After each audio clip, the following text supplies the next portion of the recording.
इस वक्त हम मौजूद हैं राजभवन के समीप। यहाँ पर देखिए धरना देने के लिए आज पलामू से 251 बर्खास्त अनुसेवक संघ के लोग पहुँचे। तमाम लोग क्या मांग लेकर यहाँ पर आए हैं, इनसे भी जानते हैं क्या मांग है। आप लोग क्यों यहाँ आए? हम लोग का एक ही मांग है, सरकार 251 को बर्खास्त किया है, सरकार की कमी है, 251 को समाहित करें। अन्यथा हम ये बोल रहे हैं कि हम लोग 251 परिवार समेत यहीं आकर के आत्महत्या। कब बर्खास्त किया गया? क्या करके किया गया? कोई हम लोग से जवाब नहीं मांगा गया, कोई स्पष्टीकरण नहीं मांगा गया। आज कोर्ट के आदेश है कि विज्ञापन रद्द है, तो विज्ञापन सरकार बनाती है या न कि अनुसेवक बनाते हैं या कोई छात्र बनाता है। हम लोग परीक्षा दिए थे, परीक्षा में पास किया, हम लोग के डॉक्यूमेंट में गलत है तो हम लोग से सरकार हटा देवे तो कोई पछतावा नहीं, लेकिन हम लोग सभी तरह से ठीक है। इसमें दोषी सरकार। कब बहाल हुए आप लोग और कितने वर्ष से? 10 का विज्ञापन था, 2017 में परीक्षा हुआ था, 2018 में हम लोग चयनित होकर के बहाल हुए। अच्छा, कितनी संख्या है? 251 सभी को हटा दिया गया। सभी को हटा दिया गया। सरकार का नाकामी है और सरकार अधिकारी का बौना बने हुए हैं। अधिकारी जैसे बोल रहा है वैसे सरकार कर रहा है। तो आप लोग किसी मंत्री विधायक किसी से मिले? वित्त मंत्री से मिले थे, कार्मिक सचिव से मिले थे, मुख्य सचिव से मिले थे, लेकिन सब कान में तेल डाल के सुतल। क्या वेतन मिलता था? हम लोग सरकार के सबसे छोटे कर्मचारी थे। लेवल 1 18,000 हम लोग का वेतनमान था। उसी पे जो TADA बनता है वो सब जोड़ के मिलता था हम लोग, क्योंकि हम लोग सबसे छोटे कर्मचारी हैं और लेवल 1 के कर्मचारी। हमसे नीचे और सरकार का कोई पद ही नहीं। हम लोग चतुर्थ पद पे हैं, चपरासी के पद पर हम लोग कार्य करते हैं। सरकार हम लोग को बहाल करती है, विज्ञापन निकालती है। उपायुक्त पलामू विज्ञापन निकालते हैं, विज्ञापन संख्या 1/2010 निकाली जाती है। उसके बाद 2017 में परीक्षा ली जाती है। 18 में हम लोग मेधा सूची में आते हैं। उसके बाद हम लोग को एक ही जिला में ऐसा हुआ या अन्य जिला में? सिर्फ और सिर्फ पलामू जिले को ही हटाया। पलामू जिले के चतुर्थ वर्गीय कर्मचारी को ही बर्खास्त किया गया, जबकि यही नियमावली से राज्य के पलामू जिला छोड़ के बाकी और 23 जिले में यही नियमावली से बहाली की गई।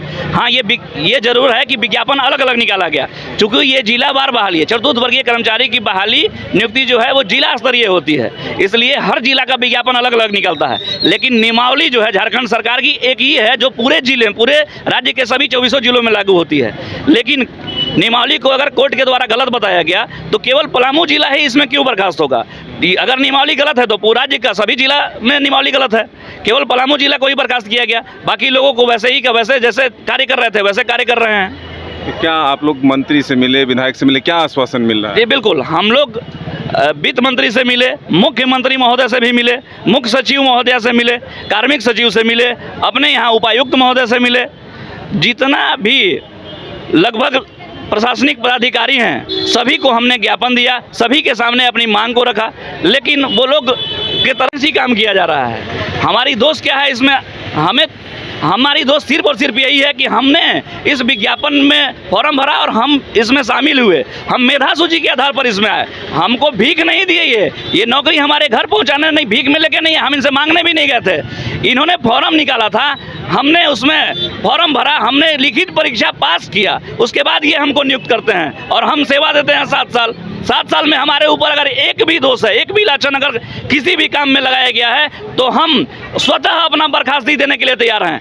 लेकिन यदि ये सरकार की नाकामी है, सरकार के पदाधिकारियों की नाकामी है, क्योंकि नियमावली उपायुक्त महोदय सचिव स्तर के पदाधिकारी बनाते हैं। यदि सचिव स्तर के पदाधिकारी नियमावली गलत बनाते हैं और उसका दोष, उसका खामियाजा हम चतुर्थ वर्गीय कर्मचारी को भोगना पड़ता है, तो इससे बड़ा दुर्भाग्य भारतवर्ष के लिए और कुछ भी नहीं है, झारखंड वासियों के लिए और कुछ भी नहीं है। बट परिवार कैसे चल रहा है? किसी तरह परिवार का जीवन यापन हो रहा है। कोई भाई लोग सहयोग कर देते हैं, किसी के सहयोग से उनका। हमारे बीच तो ऐसे ऐसे भाई लोग हैं जो बिल्कुल दिव्यांग हैं, दोनों पैर नहीं हैं उनके, हाँ, किसी के हाथ नहीं है। अब उनका परिवार कैसे चलता हो ये सोचिए। कैसे वो लोग, उनके हमारे बीच हैं वैसे भाई लोग जो दोनों पैरों से विकलांग हैं, वो कुछ कर नहीं सकते हैं। हमारे बीच ऐसे भी साथी हैं जो रिटायरमेंट के कगार पे हैं। हम एक चीज़ और बताना चाह रहे हैं कि इसमें ये जो बहाली हुई थी, इसमें पूर्व से कार्यरत दैनिक वेतनभोगी थे, जो दैनिक मान पे ऑफिसों में किसी ऑफिस में पदाधिकारी के कहने पर कार्य कर रहे थे, उनको बहुत ही न्यूनतम वेतन दिया जाता था। जिस दिन काम होता उस दिन पैसा मिलता, जिस दिन काम ऑफिस में नहीं होता उनको डांट फटकार के घर भेज दिया जाता। वैसे वैसे कर्मी हमारे साथ थे जो 18 में बहाल किए गए थे। दुर्भाग्य तो ये है कि हमारे पक्ष में न तो पदाधिकारी कुछ बोल रहे हैं और ना सरकार हमारे पक्ष में कुछ बोल रही है। अब तो उम्र भी नहीं बचा, क्या करिएगा? किसी के पास कोई उम्र नहीं बचा हुआ है। अब हम लोग क्या करेंगे? हमारे पास कोई रास्ता बचा हुआ नहीं है। हमारी मांग यदि सरकार मांगती है, यदि हम लोगों का समायोजन कर लेती है तब तो ठीक है, और नहीं तो हम लोग 251 हमारे जो अभ्यर्थी हैं, हमारे जो कर्मचारी है वही नहीं, इनके पूरे परिवार, चूँकि हम ही जब बेरोजगार हैं, हम उनका लालन पालन कहाँ से करेंगे? हम उनका पेट कैसे भरेंगे? हम उनको शिक्षा कैसे देंगे? हम उनका शादी ब्याह कैसे करेंगे? हम बार बार ये कह रहे हैं, यदि सरकार हमारी मांग को नहीं मानती है, हमें समायोजित नहीं करती है, तो हम लोग विवश हैं, हमारे पास कोई रास्ता नहीं है। हम सभी एक साथ आत्मदाह करेंगे, पूरे परिवार के साथ आत्मदाह करेंगे। बिल्कुल। और दिव्यांग जो आए हैं उनसे भी हम देखेंगे, उनसे भी बातचीत करेंगे। देखिए, ये शारीरिक रूप से असक्षम है, कोई भी काम इनके लिए आसान नहीं होता है। क्या दिक्कत हो रही है? 4 महीने से वेतन नहीं मिला है। 4 महीने से वेतन नहीं मिला है। कर्ज लेकर के घर बनाया था, कर्ज के लिए बैंक से कॉल पर कॉल आ रहा है, बहुत सारी समस्याओं का सामना करना पड़ रहा है। क्या कह के हटा दिया गया आप लोग? किसी प्रकार का कोई सूचना नहीं दिया गया। डायरेक्ट 1 मार्च को ऑफिस जाते हैं पर डे की तरह, 1 मार्च 2025 को, और बोला गया कि अब आज से आप अटेंडेंस नहीं बना सकते हैं क्योंकि आपको हटा दिया गया है, टर्मिनेट कर दिया गया है। उम्र भी तो नहीं बचा अब किसी और नौकरी के लिए? जी, कोई अब किसी प्रकार का कुछ उम्र नहीं बचा। तो अब क्या करेंगे? अब एक दिव्यांग पेंशन था, वो भी कट गया जॉब में आने के बाद। राशन कार्ड था, वो भी ख़त्म हो गया जॉब में आने के बाद।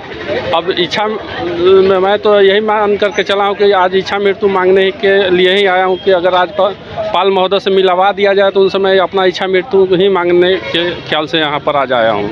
मतलब परिवार के लोग का भी जिम्मेदारी आपके ऊपर ही है। कितने लोग हैं परिवार में? परिवार में कुल 7 लोग हैं। 7 लोग हैं जी। सबका भरण पोषण आप से? जी जी, सब छोटे छोटे भाई बहन लोग हैं, माँ बाप खेती करते हैं। तो देखिए, इनका दर्द देखिए, शारीरिक रूप से असक्षम होने के बाद भी इन्हें भी काम से हटा दिया गया है। तो 251 जो अनुसेवक हैं वो यहाँ पर मौजूद हैं और आज राज्यपाल से मिलकर ये मांग करेंगे, या तो हमें नौकरी दो या नहीं तो फिर इच्छा मृत्यु के लिए परमिशन दे दो। अब देखना होगा कि राज्यपाल और सरकार की तरफ से क्या कुछ पहल होता है, लेकिन ये अपनी मांग को लेकर राजधानी रांची तक का सफ़र तय कर चुके हैं। अपने सहयोगी सौरभ के साथ मदन सिंह, न्यूज़ बाइस्कोप रांची। मालिक पैदा नहीं हुए तो क्या बन तो सकते हैं। मालिक वो होता है जो चाहे कुछ भी हो जाए हर सिचुएशन में अपनों को सेफ रखता है। वैसे ही बाल मुकुंद टीएमटी आपके घर को हमेशा सेफ और भूकंप से सिक्योर रखेगा। मालिक की तरह ही बाल मुकुंद टीएमटी में है दम, इसलिए ये है नंबर 1। और देखिए हमारे फिल्म मालिक 11 जुलाई से अपने नजदीकी सिनेमाघरों में। अगर आप देश के किसी भी कोने में रहते हैं, अगर आप पटना आना चाहते हैं और घर जैसे रहने और खाने का आनंद लेना चाहते हैं तो एक बार जरूर आए होटल डायमंटन। संपर्क करें 9572759746, 9031859981, 0612400158 एड्रेस अपोजिट विद्या संस्कार स्कूल, रंजन पथ, गोला रोड, बेली रोड, पटना 801503। झारखंड में पहली बार मजा लीजिए क्रेजी रिवर का। प्राकृतिक वादियों के बीच 6 एकड़ में बने वाटर पार्क का आनंद पूरे परिवार के साथ लें।